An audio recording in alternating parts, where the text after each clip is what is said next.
자, 이번엔 여름 소식 하나 더 준비했습니다. 이 노래와 함께 시작해 보겠습니다.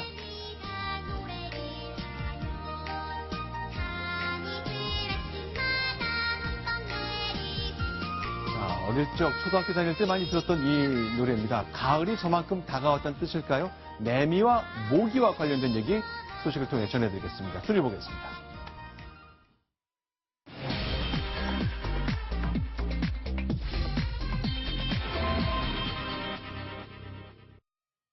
요즘 매미 때문에 밤에 자기 힘들다 하시는 분들이 굉장히 많았습니다. 어쩐지 유독 매미 소리가 더 커진 것 같습니다. 또 하나 앵앵 울던 그 불청객 모기 소리는 사라진 것 같다는데요. 무엇이 매미를 더 키웠고 바로 이 소리죠. 자, 저희 기자가 측정기를 대고 매미 울음소리를 재고 있거든요. 신동진 기자. 매미 소리가 얼마나 큰 겁니까?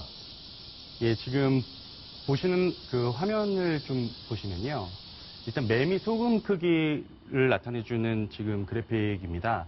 일단은 항공기, 저희가 시끄러운 항공기 소리가 120데시벨인데요. 네.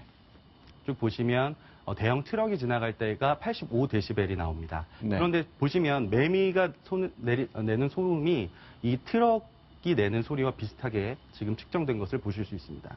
자, 그런데 밤에도 운다. 원래 매미 소리는 낮에 좀 있었던 걸로 기억하는데 밤에도 운다. 무슨 이유가 있는 겁니까? 예, 사실 그 매미 소리는 그 온도와 좀 관련이 있습니다. 네. 그 매미는 체온이 특정 온도 이상 올라가야지 소리를 내는데요. 네. 보통 매미 종류별로 차이가 있지만 15도에서 18.5도 사이에 네. 매미가 그 입으로 소리를 내는 게 아니라 발음근이라는 근육을 이용해서 소리를 내게 됩니다. 아, 소리를 내는 근육, 발음근이라는 게 여기 있는데 체온이 우리보다 굉장히 차군요. 사람보다 훨씬 차인데 일단 주위의 온도가 올라서 체온이 오르면 이렇게 소리를 내는 것이고요. 또 다른 조건이 있습니까? 예, 이제 이렇게 온도가 아무래도 그 중요한 요인인데요. 그 폭염과 열대야가 그래서 기승일 때는 이렇게 매미 소리가 좀 심하게 나게 되는 경향이 있습니다. 자, 그러면요. 손소 변호사, 이 네. 밤에도 많이 운다. 요즘 유난히 좀 밝아져 그런 건가요? 네, 그렇습니다. 이제 그 최근에 밤이 돼도 계속 이제 그 불빛이 있고 환하기 네. 때문에 또 밤이 돼도 그 낮에 있었던 그런 그 복사열이 남아있기 때문에 온도가 계속 유지가 되거든요. 그러다 보니까 밝기와 온도 때문에 어제 그 매미가 밤이지만 낮으로 착각을 한다고 합니다. 그러다 보니까 네. 결국은 낮에만 우는 것이 아니라 밤에까지 시끄러워지고 또 이제 사람이 잠을 자야 되는데 밤에 또 이게 매미가 울면 더 시끄럽게 느껴지거든요. 그러다 보니까 더욱더 이제 불만들이 많이 생기고 있습니다. 그런데 이 매미 소리가요. 지역마다, 서울 시내만 예를 들더라도 지역마다 좀 차이가 있다는데 그건 왜 그런 거죠? 예, 바로 열섬 현상 때문인데요. 네. 열섬 현상, 즉 도시의 중심부의 온도가 주변보다 더 높은 현상을 말하는 이 열섬 효과의 높은 지역이 온도가 높기 때문에 상대적으로 열섬 효과가 낮은 외곽 지역보다 훨씬 그 소음이 큰 것을 볼 수 있습니다. 자, 서초구, 지금 빨갛게 된 지역, 강북구, 영등포구, 서초구, 광진구 이런 곳들이 좀 다른 구보다 건물이 좀 많아서 그런 건지 더 뜨거운 곳인데 은평구랑 서초구를 비교했더니요. 1평방킬로미터당 서초구에는 매미가 9,800만 마리. 죄송합니다. 9,800마리. 그 다음에 은평구는 몇 마리인가요? 15마리. 은평구에 이렇게 매미가 없나요? 네. 650배 정도 차이가 있는 걸로 나오는데요. 네, 은평구에는 진짜로 이렇게밖에 없나 보죠. 그렇습니다. 실제로 그 굉장히 큰 차이가 나는데요. 이게 원인이 뭔가 좀 조사를 해봤습니다. 그랬더니 네. 이제 그 강남 쪽에 서초구 이쪽에 70년대, 80년대에 조성된 그런 단지들이 아파트 단지가 있는데 네. 그때 그 식재했던 그런 네. 그 조경했던 나무들이 플라타너스 나무 그리고 또 벚나무라고 합니다. 그런데 우연히도 그게 매미들이 굉장히 좋아하는 나무기 때문에 이제 그 온도가 높게 유지되는 것에 더해서 강남 쪽이 오히려 강북보다 훨씬 더 매미가 많은 그런 그 원인을 주고 있습니다. 아, 그러니까 가로수 종류도 매무의 차이를 내는군요. 그렇습니다. 자, 그럼 이번에는요. 사라진 모기에 대한 얘기를 해보겠는데 실제로 요새 진짜 밤에 모기에 물린 기억이 별로 없네요. 예, 요즘에 그 매미보다 모기는 이 더위에 좀 약한 것으로 나타나고 있습니다. 네. 예, 이제 모기 같은 경우는 섭씨 24도에서 28도 사이에 가장 활발히 활동을 하다가 30도가 넘어가면 이 흡혈과 산란이 활동이 많이 줄어드는 것을 알 수 있는데요. 네.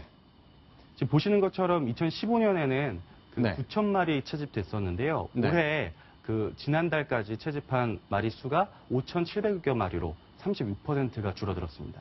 실제로 이제 시청자 여러분들께서도 댁에서 이렇게 느끼실까요? 모기가 좀 없어진 것 같다. 그리고 밤에 매미 때문에 너무 시끄럽다. 시민들을 거리에서 만나봤습니다. 들어보겠습니다. 근데 작년보다는 확실히 덜 물리긴 했어요. 집엔 별로 없더라고요. 상해오도 조금 덜한 것 같기도 하고 그전에 모기들이 지금 옭 소리가 나거든요. 근데 지금 그런 소리가 없고. 자, 모기 얘기를 좀 더 해보겠습니다. 24도에서 28도 정도 우리가 너무 더워서 좀 푹푹 찌는 열기 때문에 좀 생활이 힘들었지만 모기만 생각하면 모기한테도 마찬가지로 힘들었나 보네요. 네, 그러니까 아까도 말씀드렸지만 그 모기는 매미에 비해서 좀 고온에 약한 것을 볼 수가 있습니다. 네. 즉, 우리나라가 지금 더워지면서 매미 수는 늘어났는데 네. 이렇게 모기 수는 반대로 감소한 것을 볼 수 있습니다.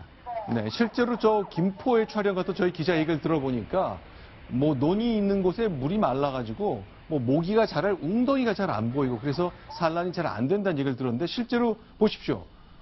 논에 물이 좀 풍성하게 있어야 되는데 다 증발한 것 같네요. 네, 그렇습니다. 이제 그 모기 유충 장구벌레가 이제 굉장히 많이 번식을 해야만 모기 수가 느는데 이제 우연히도 이제 올해는 이제 굉장히 좀 고온한 그 상황이 유지되다 보니까 물도 좀 빨리 말랐다고 합니다. 그러다 보니까 이제 모기 유충의 어떤 활동하는 환경이 좋지 않았고 또한 또 지카 바이러스에 대한 공포가 있었기 때문에 네. 올해 초부터 각 지자체가 굉장히 열심히 방역 활동을 했다고 합니다. 그러다 보니까 이제 모기들의 그런 유충의 서식 환경이 굉장히 많이 파괴돼서 그래도 그 결과 이제 지금 현재까지는 이제 모기 활동이 좀 줄어들고 있는데 앞으로 이제 기온이 좀 내려가고 또 비가 많이 오고 하면은 방심하면 또 언제든지 또 많이 활동할 수 있기 때문에요. 방역 당국에서는 긴장을 놓치지 않아야 될 것 같습니다. 네, 다음 소식 넘어가겠습니다. 이제 순위 확인하고 돌아오겠습니다.